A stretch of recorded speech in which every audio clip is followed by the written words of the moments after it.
디모데 후서 2장 21절에 보면 이런 말씀이 있습니다. 화면에 보시듯이 그러므로 누구든지 이런 것에서 자기를 깨끗하게 하여 귀히 쓰는 그릇이 되라. 그래서 주인의 서심에 합당하며 모든 선한 일에 예비함이 되리라 했습니다. 여기서 이런 것은 21절 앞에 나오는 망령되고 헛된 말 혹은 경건치 않음 등을 말합니다. 이러한 세상 풍조로부터 아주 깨끗하게 되어져야 하나님께서 사용하신다는 말씀인 것이죠. 소위 그릇에 비유라고 일컫는 이 비유를 통해서 하나님께서 쓰임받는 그릇 같은 일꾼이 되어야 한다 한 것입니다. 그럼 그릇은 그 용도가 물이나 음식물을 담기 위해서 있는 것이죠. 따라서 그릇은 비어 있고 그 안이 깨끗해야 됩니다. 물론 바깥도 깨끗해야 하겠지만 아무리 그 그릇이 금그릇, 은그릇이라도 그 안이 비워져 있지 않거나 또 그 안이 더러워져 있으면 사용할 수가 없습니다. 비어 있고 깨끗하게 되어져 있어야 주인이 그 그릇을 사용하는 것과 마찬가지로 하나님의 일꾼들도 그러해야 한다 라고 하는 말씀입니다. 그러므로 하나님의 일꾼들은 이렇게 쓰임받는 그릇처럼 잘 준비되어져야 한다. 음식물을 먹고 그냥 나중에 그걸 뭐 청소하리라 하면서 이렇게 두면 그 상태에서는 그 그릇을 사용할 수가 없죠. 그런데 다 깨끗하게 닦아 놓으면 이제 다음에 사용할 준비가 되어져 있는 것입니다. 그렇게 준비되어져야 한다 라고 하는 이야기를 바울은 말하고 있어요. 지난 시간에 우리는 왜 다니엘이라는 구약의 인물이 하나님께로부터 쓰임받았느냐 할 때에 그 대답 한 가지를 참고했었습니다. 그 대답은 바로 다니엘은 잘 준비되어져 있었던 사람이었기 때문이었다 했습니다. 지도자로서의 자질, 심지어 외모까지도 다니엘은 잘 준비되어져 있었다. 유다에 살 때부터 이미 그렇게 준비되어져 있었어요. 그리고 바벨론에 포로로 와서도 포로 생활하는 가운데 왕이 똑똑한 소년들을 포로로 붙잡아서 바벨론식 교육을 하고 또 이름도 갈고 권력도 주고 이렇게 했던 것이에요. 그때 다니엘은 그 같은 많은 조치들을 다 수용합니다. 왜냐하면 이거 배워두는 것이 좋다. 그리고 지식에 대한 열망이 늘 있었기 때문에. 그래서 열심히 배웠던 것이죠.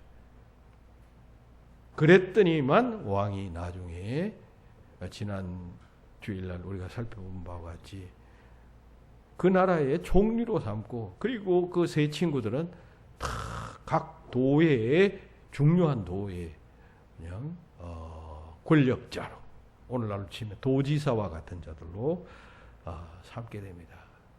그렇게 쓰임받게 되었다는 것입니다.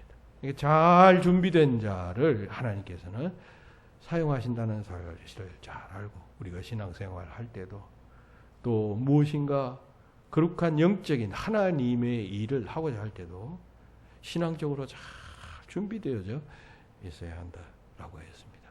여러분, 주님께서 사용하시는, 주님께로부터 쓰임받는 일보다 영광스러운 일은 없다라고 지난주 설교 말미 부분에서 여러분들에게 말씀드렸습니다. 오늘은 하나님께서 어떤 사람을 쓰시느냐 할 때 또 다른 자격 요건 한 가지를 여러분들과 함께 상고해 보고자 합니다. 하나님께서 사람들을 쓰실 때 근본적으로 보는 것은 하나님에 대한 신앙일 것입니다. 신앙 없는 자를 하나님께서는 쓰실 수가 없어요. 그래서 우리가 믿음으로 말미암아 의롭다함을 얻어요. 그리고 아브라함은 믿음의 조상이라고 그렇게 말합니다. 하나님께서는 믿음을 중요하게 생각합니다. 세상 사람들은 믿지 않는 사람들은 신앙을 중요하게 생각하지 않죠. 그러나 하나님께서는 그것을 무엇보다도 소중하게 생각하십니다. 그런데 그렇다고 해서 어떤 세상적 자격을 하나님께서는 전혀 무시하시는 것은 아닙니다. 전혀 무시하시는 것은 아닙니다. 물론 하나님께서 그런 문제에 대해서 얽매이시는 분은 아니지만, 그러나 될 수 있으면 세상적 자격을 잘 갖춘 자를 하나님께서 사용하시고 또 쓰십니다. 사도 바울의 경우가 그렇지 않아요. 세상적 지식을 잘 갖추고 있었던 사람. 모세도 마찬가지였습니다. 그래서 쓰임받았던 것 아니에요? 다니엘과 세 친구들은 바로 그런 자격을 잘 갖추고 있었던 자들이었습니다. 자, 그러면 다니엘과 그 세 친구가 그런 자격들, 소위 세상적 자격을 갖추었다 할 때 그 세상적 자격은 어떤 자격일까요? 어떤 세상적 자격을 갖춘 자들이었을까요? 그것을 오늘 여러분들과 함께 삼고기 원합니다. 그는 지혜 있는 사람이었습니다. 지혜가 있었다는 것입니다. 이 다니엘과 세 친구들은 격동하던 그런 시대를 살던 사람 아닙니까? 대국이 3개나 바뀌었어요. 그리고 왕이 4명이 바뀌었어요.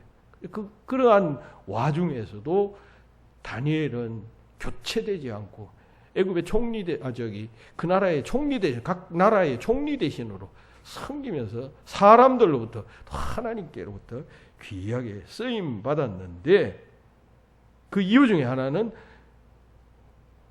그는 매우 지혜로운 사람이었다는 것입니다. 어떤 면에서 지혜로웠느냐 할 때에 이 다니엘 그리고 세 친구들도 포함해서 그들은 하나님께서는 구속 역사만 지배하시는 분이 아니라 세속 역사, 모든 역사까지도 주관하시는 분이시다라고 하는 점을 잘 조화롭게 이해하고 있었다라고 하는 것입니다.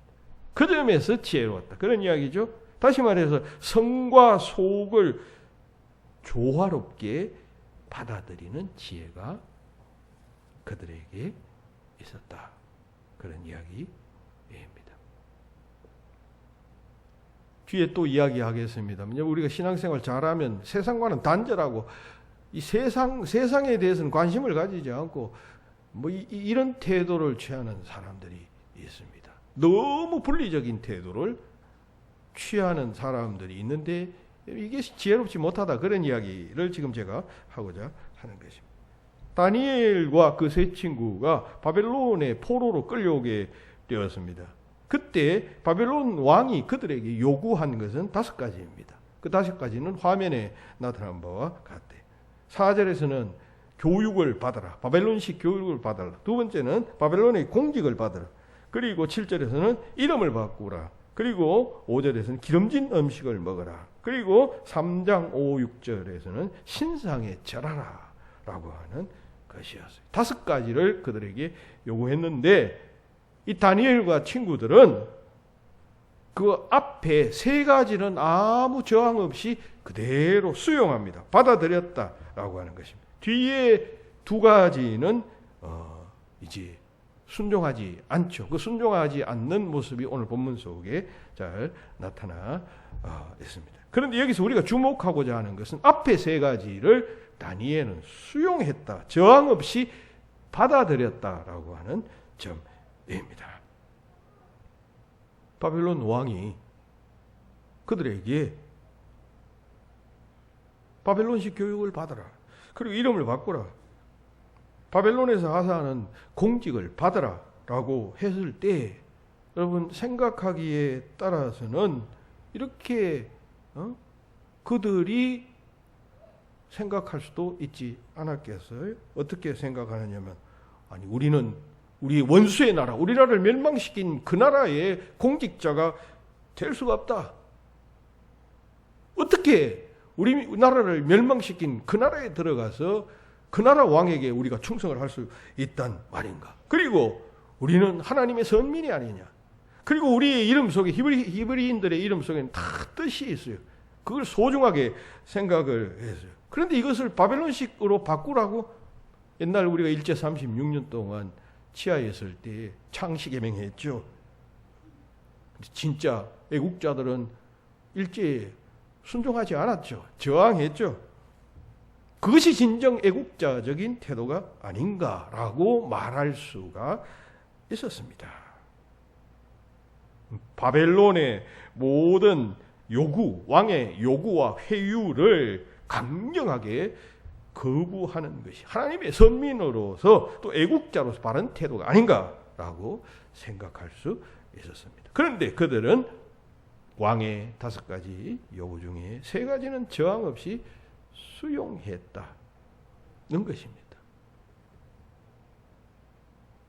이것은 그들이 세속적인 것에 대해서 배타적이지 않는 지혜를 가지고 있었다는 말이 됩니다.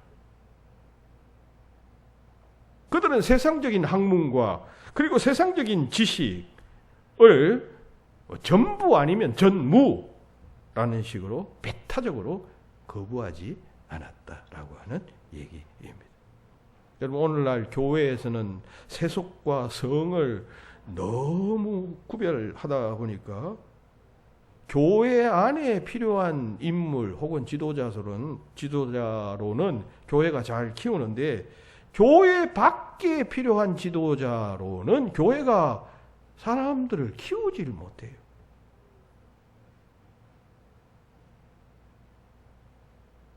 모세와 바울은 여러분 세속적 지혜, 세상적 학문과 지혜에서도 뛰어난 자들이었습니다.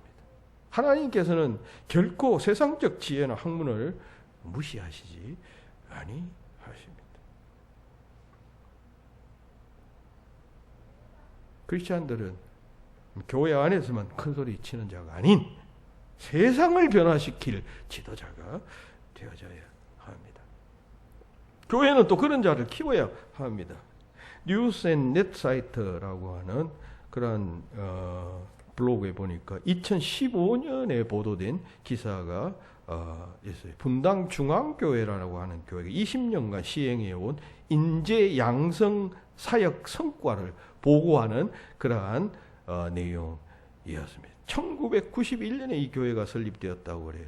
그래서 이 교회는 설립 당시부터 인물을 키워서 세상을 변화시키는 교회의 3대 비전 중에 하나로 삼고 국내 해외 장학생들을 막 선발을 해가지고 그 보도 시점에 그러니까 이 뉴스가 나온 그 시점에 지금은 시간이 또 많이 흘렀죠. 5년이 흘렀으니까 더 어떻게 변화되었는지 모르겠지만 2015년 그 당시 50억 원이 넘는 장학금을 지급을 해가지고 장학생을 양성한 결과 박사학위 취득자가 100명이 넘었답니다. 그리고 교수로 재직 하는 자가 한 대학의 교수로, 이게 합동적 교회의 모양인데 총신대 교수로 재직하는 자만 11명에 이르렀다고 합니다. 그리고 그 교회는 1인 교인, 전 교인들이 1인 1장학금 제도를 실시하고, 그러니까 교인 한 사람이 반드시 한 사람에 대해서 장학금을 지급하는 그런 제도를 만들었다는 것이죠. 그리고 유산의 11조를 개인 장학재단에 유산의 11조를 통한 개인 장학재단 설립 등을 그냥 교회 안에서 성도들에게 독려해서 이 일을 진행하고 있다는 거죠. 유산 받으면 그 유산의 11조를 딱 떼서 교회 장학 헌금으로 그렇게 드리도록 모든 성도들이 함께 합시다. 이렇게 해서 일단 장학금이 모여야 무언가를 할 수가 있죠. 그래서 인재를 키우는데 세상에서 필요한 인재를 키웠다. 그런 이야기입니다. 세상에 쓰임받는 인재를 교회가 양성하고 그런 교회가 될 때 그 교회는 세상의 빛이 되는, 세상의 소금이 되는 그러한 역할을 할 수 있는 교회가 되는 것이죠. 그게 지혜다 말이죠. 다니엘과 그 세 친구에게는 그런 지혜가 있었다라고 하는 말씀입니다. 다니엘서 2장 49절에 보면 왕이 다니엘의 청구대로 사드락과 메삭과 아벳노고를 세워 바벨론의 도의 일을 다스리게 하였고 다니엘은 왕궁에 있었더라라고 했습니다. 그러니까 이 세 친구는 그 바벨론 도시에 도들이 있잖아요. 큰 나라의 도니까 얼마나 크겠습니까? 그 도의 도지사가 되게 해서 백성들을 치레하게 했다. 그런 이야기예요. 다니엘은 왕궁의 그 왕실에 오늘날로 치면 뭐 청와대 비서실장쯤 되어서 그냥 그 실제의 왕 곁에서 나라 전체를 통괄하는 일을 했다라고 하는 그런 이야기입니다. 그만큼 중요한 임무를 맡겼다는 것이에요. 여러분, 이 사람들은 다 유대인 아니에요. 그런데 바벨론 제국에서 그런 도지사가 되었다 한다면은 여러분, 도지사가 그냥 뭐 감투만 쓰면 되는 거예요. 지식만 있고 지혜가 있으면 되는 거예요. 그런 게 아니죠. 한 제국의 도지사가 되려면 그 제국의 역사도 알아야 하고 그 도의 어떤 성향과 역사도 알아야 하며 문화도 알아야 하고 다 알아야 하잖아요. 아무리 신앙이 있는 사람이라고 할지 여호와 하나님을 아는 신앙이 있다고 할지 그 신앙 하나로 그 도에 가서 도지사의 역할을 감당할 수가 있겠어요?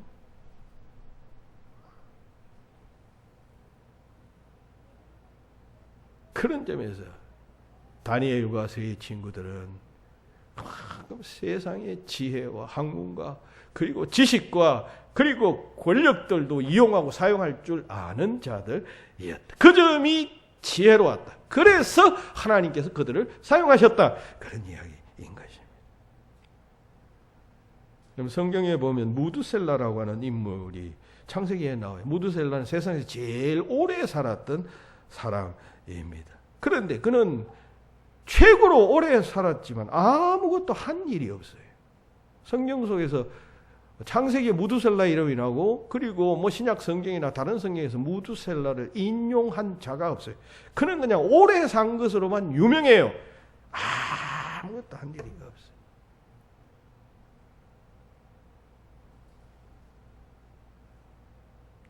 세상에서 쓰임 받아야 합니다. 세상에서 빛과 소금의 역할을 감당해야 합니다. 예수님은 젊은 나이에 돌아가셨습니다. 스데반도 아마 추정 같은 젊은 나이에 죽었을 것입니다. 그러나 그들은 짧게 살아도 가치 있고 의미 있는 삶을 살았습니다. 세상 속에서 십자가에 달려 돌아가시고 그리고 돌에 맞아 죽으면서도 그게 세상의 현장 아니에요. 그럼에도 그들은 울림 있는 삶을 살았던 것이에요. 유명한 프랑스의 법학자요, 신학자요, 또 대학 교수인 자크 엘윌이라는 사람이 있어요. 세상 속의 크리스찬이라는 책이 있습니다. 그는 그 책에서 기독 지식인들은 인간과 세상에 대해 깊이 알아야 한다. 오늘날 시대는 하나님의 말씀이 인간 삶의 실제 속으로 뚫고 들어가지 못하고 있다라고 말하면서 그리스도인은 세상에 속해서는 안 되지만 세상 속에 있어야 한다라고 하는 메시지를 그 책 속에서 던지고 있어요. 일찍 예수님께서 마태복음 5장 13절에서 너희는 세상의 소금이니 소금이 만일 그 맛을 잃으면 무엇으로 짜게 하겠느냐? 후에는 아무 쓸데없어 다만 밖에 버려져 사람들에게서 밟힐 뿐이니라 라고 하셨는데 그 말씀과 맥을 같이 하는 말씀 주장이에요.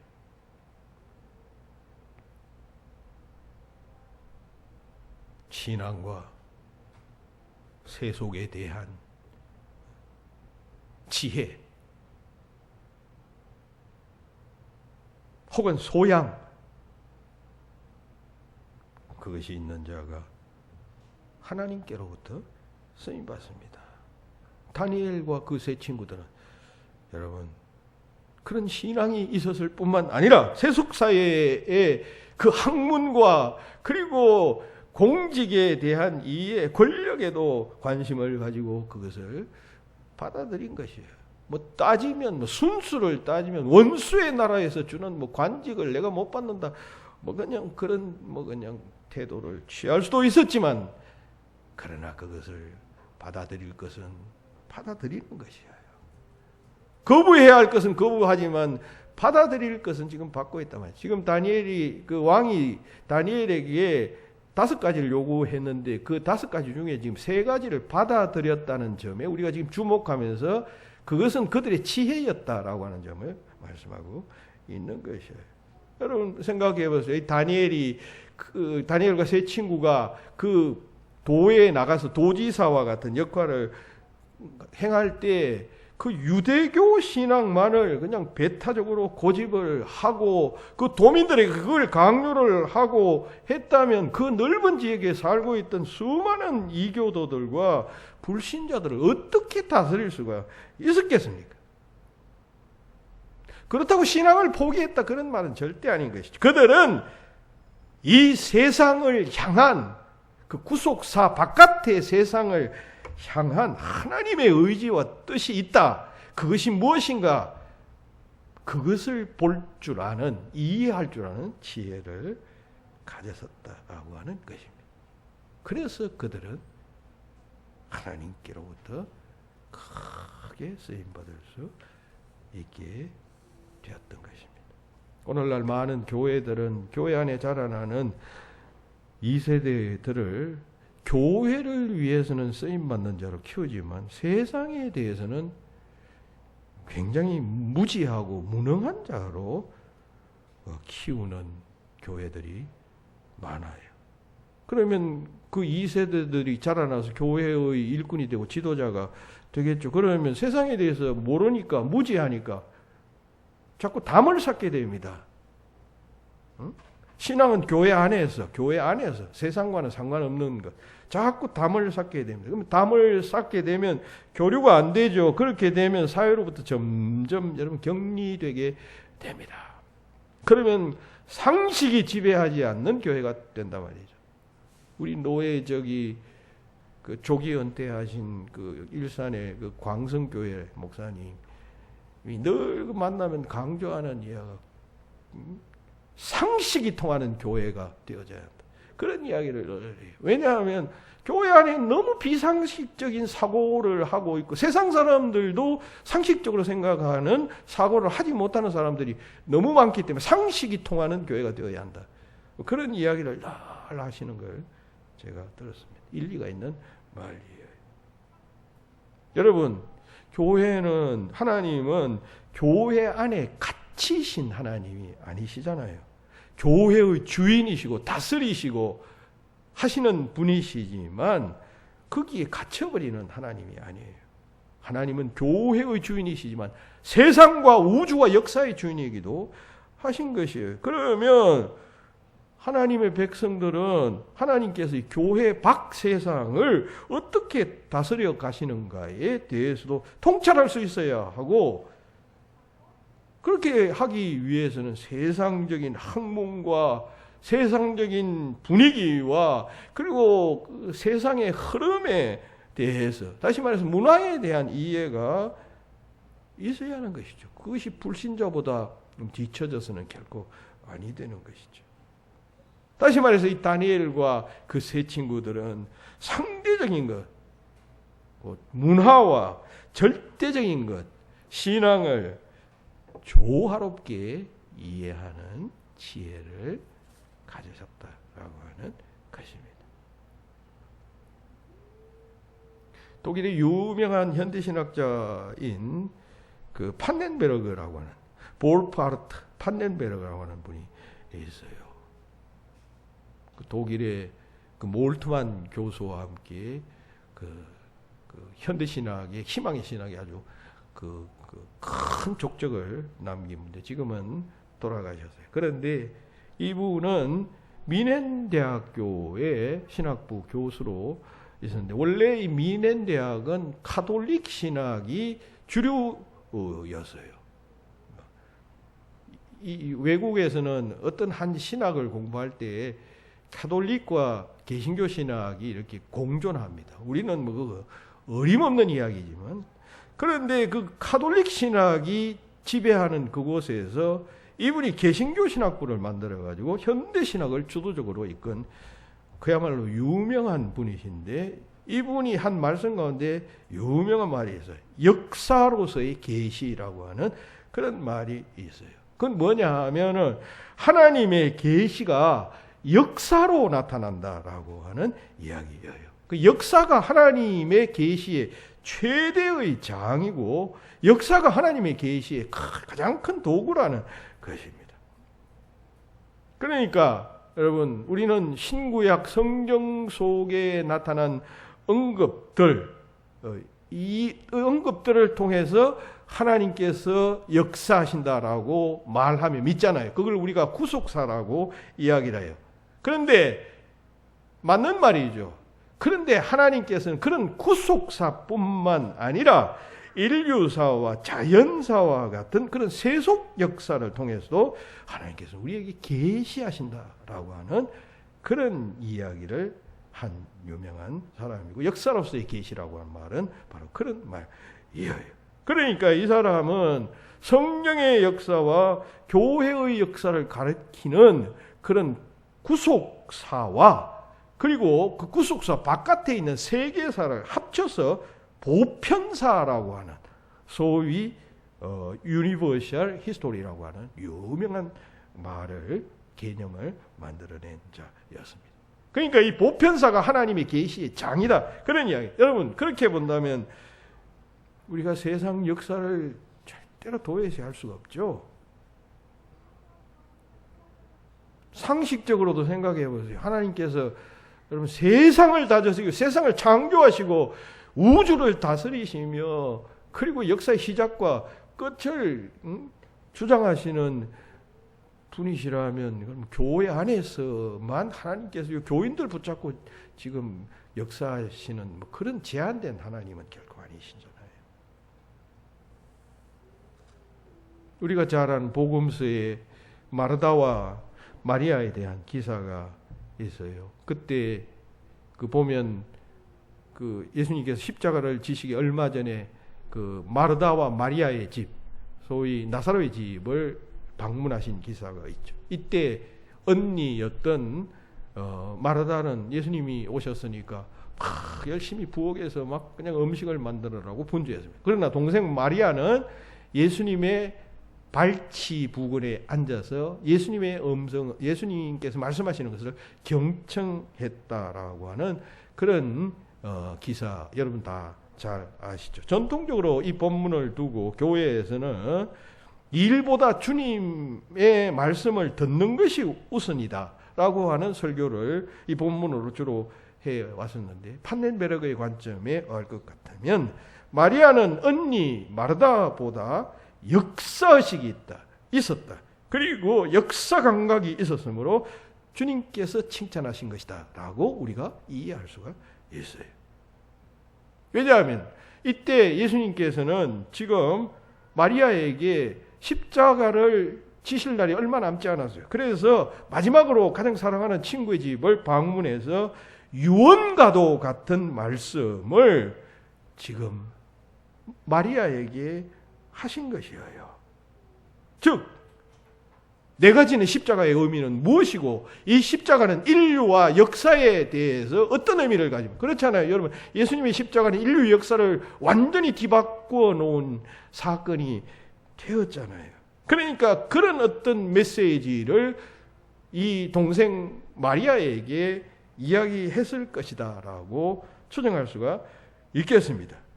그때 마리아는 그 주님의 마음과 뜻을 잘 이해하고 그 말씀을 경청하고 있었던 것이에요. 그런데 마리아는 아주 그냥 단견적인 생각에 빠져서, 귀한 친구가 왔으니까 잘 먹여서 대접해서 그냥 해야 되겠다라고 하는, 그게 나쁜 생각은 아니었을 것입니다.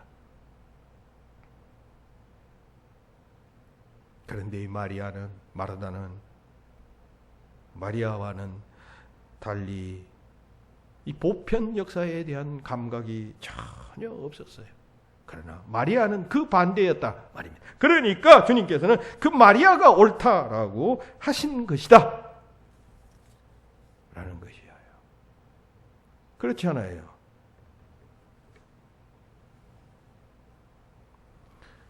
보편 역사에 대한 이해와 그리고 그것을 수용하는 자세와 태도가 필요한 것이죠. 하나님께서 그런 자를 들어서 큰 일에 사용하신다라고 하는 이야기입니다. 오늘날 전 세계를 불안과 공포 속으로 몰아넣고 있는 이 코로나 사태도 보편사를 통해서 역사하시는 하나님의 섭리이고 뜻임을 아무도 부인하지 못할 것입니다. 그렇죠? 이게 지금 교회 안에서만 이 병이 생겨나고 치유되고 이런 게 아니잖아요.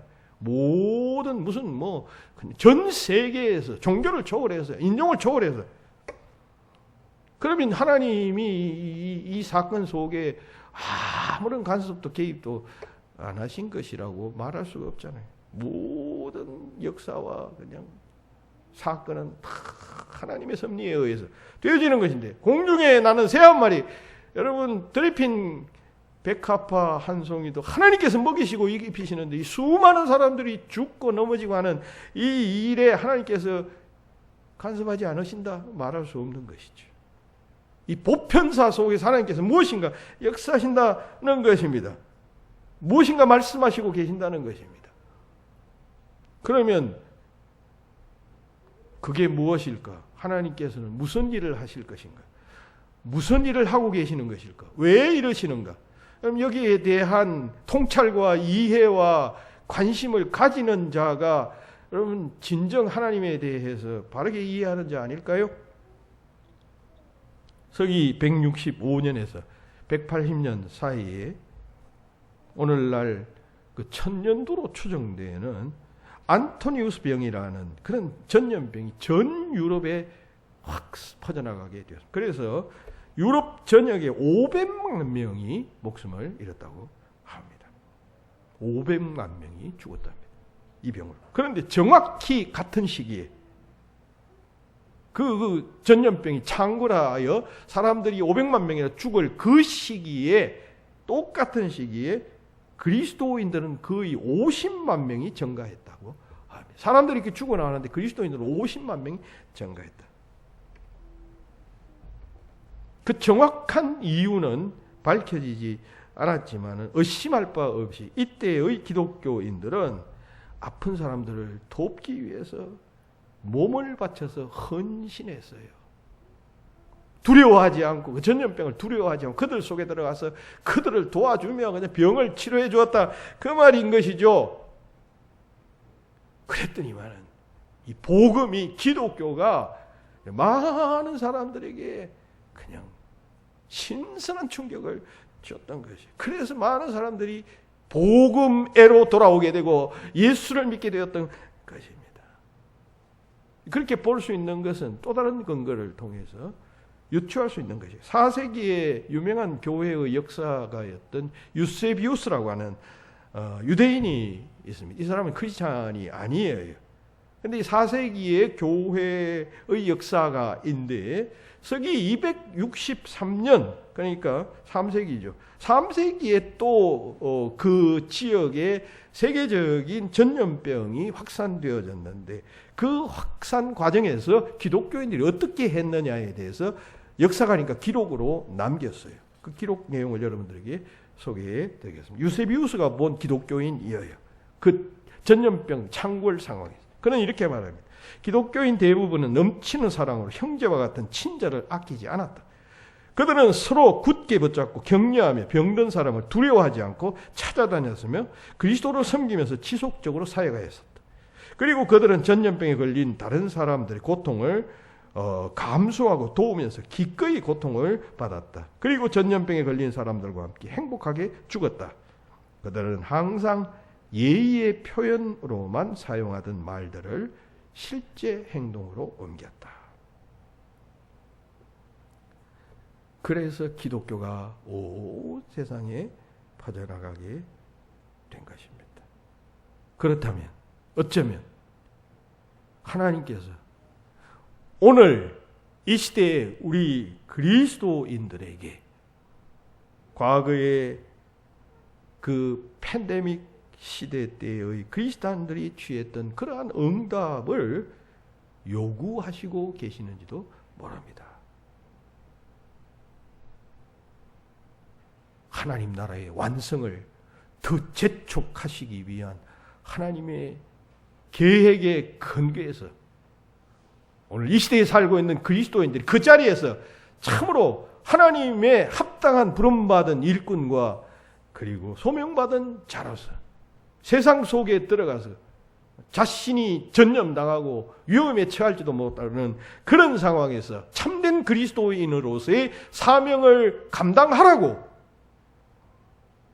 하나님께서는 이런 코로나19와 같은 팬데믹 현상을 인류 역사 속에 던지시는 것일지도 모른다는 이야기인 것입니다. 그렇지 않아요? 그런데 오늘날 우리는 어떻습니까? 여러분 4세기 혹은 또 3세기 혹은 또 2세기 그 시대의 그리스도인들처럼 정말 죽어가는 병으로 인해서 전염병으로 인해서 그냥 쓰러져가는 그 사람들 속에 들어가서 정말 그리스도의 참 사랑으로 위험을 무릅쓰고 그들과 함께하며 희생할 수 있는 것일까요? 어쩌면 이 시대에 주님은 급속한 하나님 나라의 성장을 위하여 오늘날 그리스도인들에게 그 같은 요구를 결단을 원하시고 계시는 것은 아닐까요? 그렇다면 우리 그리스도인들이 이런 보편사에 나타난 보편사 속에서 나타난 하나님의 계시의 차원의 이 팬데믹에 대해서 통찰하는 지혜를 가져야 한다라고 하는 것입니다. 다니엘과 그 세 친구가 가졌던 지혜와 같은 그 지혜, 그 거대한 세속인 바벨론의 교육을 받고 공격을 받고 이름을 바꾸는 일에 대해서 큰 거부감 없이 받아들이는 지혜와 같은 그런 지혜를 오늘 그리스도인들이 가질 수 있어야 한다는 것입니다. 그러기 위해서는 여러분 세상을 잘 이해하고 알고 공부하고 세상 속에 나가서 리더십을 발휘하고 할 수 있어야 하는 것이죠.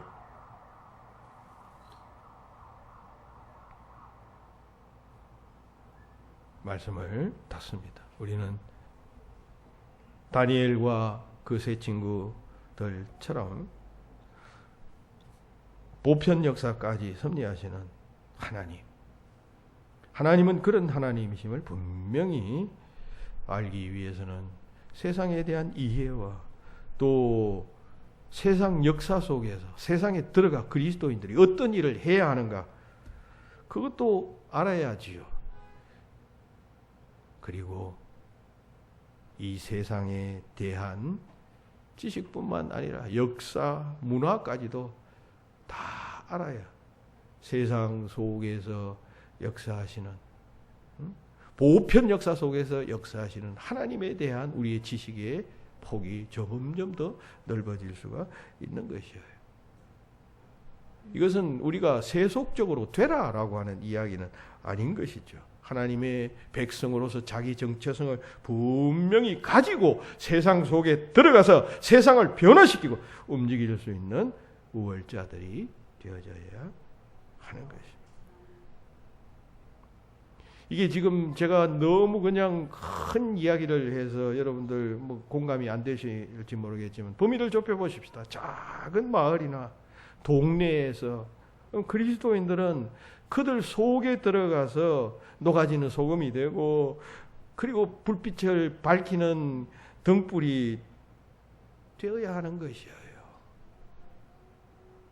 그게 지혜인 것이죠. 다니엘과 세 친구의 지혜는 그런 차원이었다, 그런 이야기 아니에요. 그런 지혜를 가진 자를 하나님께서는 사용하시는 것입니다. 마태복음 16장 말씀을 이제 마지막 말씀입니다. 마태복음 16장에 예수님께서 예루살렘에 올라가 장로들과 대제사장들, 서기관들에게 많은 고난을 받고 죽임을 당할 것이라는 사실을 제자들에게 말씀하셨어요.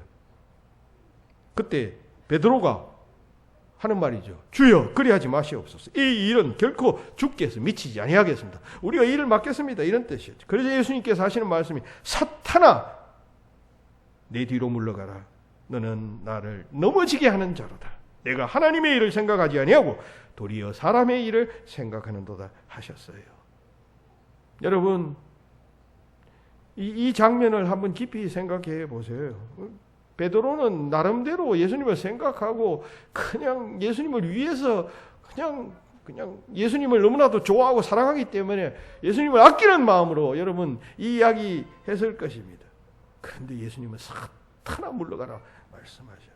여러분, 신앙세계의 안목이 좁아져서 자기 중심적인 사고에 딱 갇히게 되면 지금 이 마태복음 16장에서 책망받던 베드로와 같이 되기가 쉬워요. 다른 말로 이야기하면, 오늘의 설교의 말씀을 이야기하면 지혜 없는 자와 같이 되기가 쉽단 말입니다.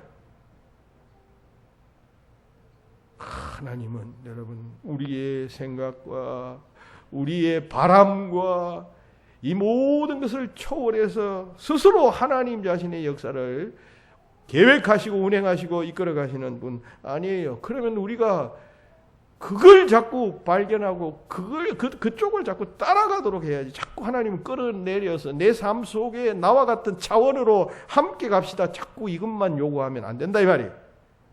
우리가 자꾸 커가야죠. 더 커져가야죠. 더 멀리 볼 수 있고. 그게 지혜인 것이죠. 그 세속사, 보편 역사에 대한 이해를 가지는 것이 참된 지혜인 것이고, 그런 지혜를 가진 자를 하나님께서는 사용하신다는 것입니다. 아무쪼록 사랑하는 우리 청광의 모든 성도들은 교회 안에서만 인재가 아니라 교회 밖에서 쓰임받고 세상 사람들로부터 인정받고 존경받고 높임받는 다니엘과 그 친구들과 같은 자들이 되어져야 합니다. 결국 그 일을 통해서 하나님께서는 영광 받으시게 될 것이고, 그 일을 통해서 하나님의 나라는 더욱더 확장되어져 갈 것입니다. 그 일에 쓰임받는 저와 여러분들이 되시기를 주님의 이름으로 축원합니다.